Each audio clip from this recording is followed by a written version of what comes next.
Bienvenidos a nuestra semana número 5.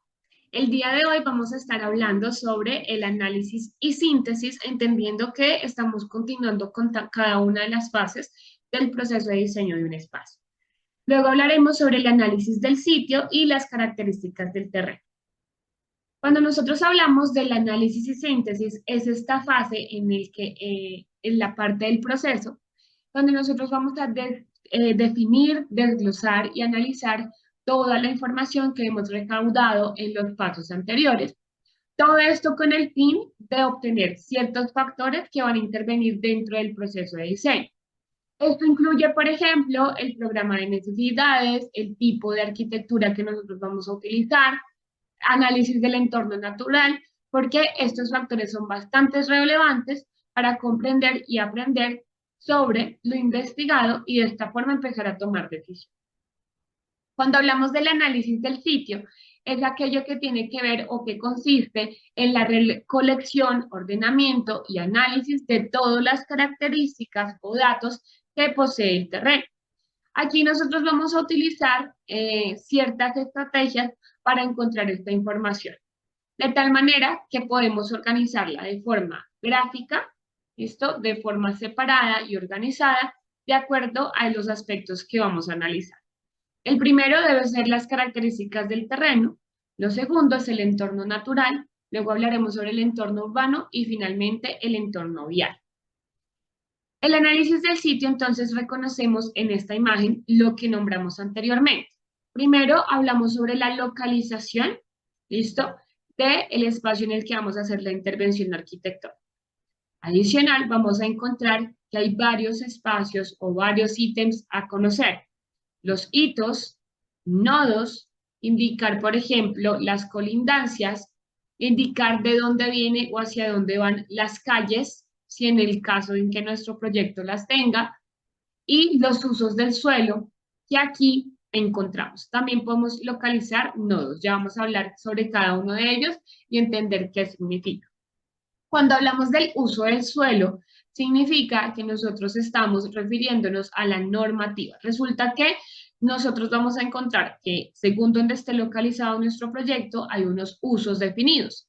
Los usos pueden ser comerciales, públicos, por ejemplo, sociales, también habitacionales o de vivienda, etcétera, etcétera. Hay varios usos.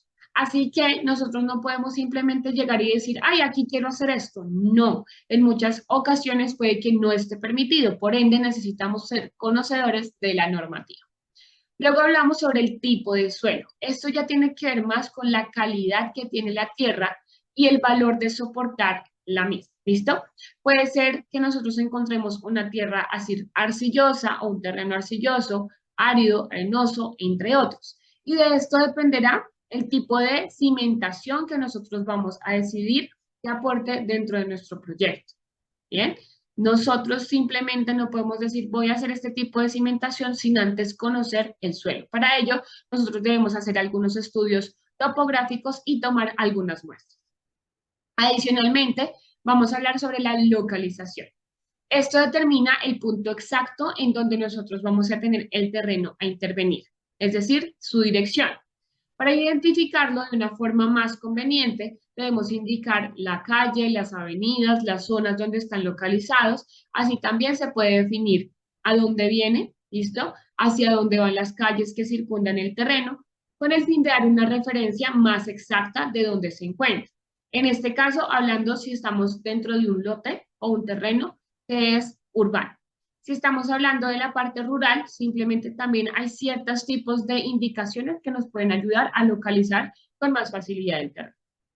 Cuando hablamos de colindancias, son los terrenos que colindan con el área que se va a desarrollar en nuestro proyecto o en el donde vamos a desarrollar nuestro diseño. Y es importante identificarlo porque nosotros vamos a ver si de pronto hay un terreno baldío o si hay un espacio por utilizar o simplemente si ya encuentro vecinos, llamémoslo de esa forma, que van a empezar a generar o es importante o conveniente para nosotros tener una buena relación con ellos y saber cómo los vamos a o cómo vamos a interactuar con ellos tomando ciertas decisiones. También es importante entender qué tipo de estructuras son las que nos están rodeando. Si es acaso que estamos hablando de una zona histórica, pues yo debo entender que hay una normativa y que hay unas características de las, digamos, arquitectónicas, hablando específicamente, con las que debemos cumplir para poder desarrollar nuestro proyecto. ¿Bien? Así que siempre es importante analizar las colindancias. Cuando hablamos del delito, el delito en arquitectura es la definición eh, que por ser conocida popularmente o valorada por su técnica de construcción o por el simbolismo o por la historia que representa un espacio. Y esta puede ser usada como referencia para un reconocimiento, orientación de los visitantes o ser un atractivo turístico. Por ejemplo, un hito en Bogotá podría ser en la parte central la catedral.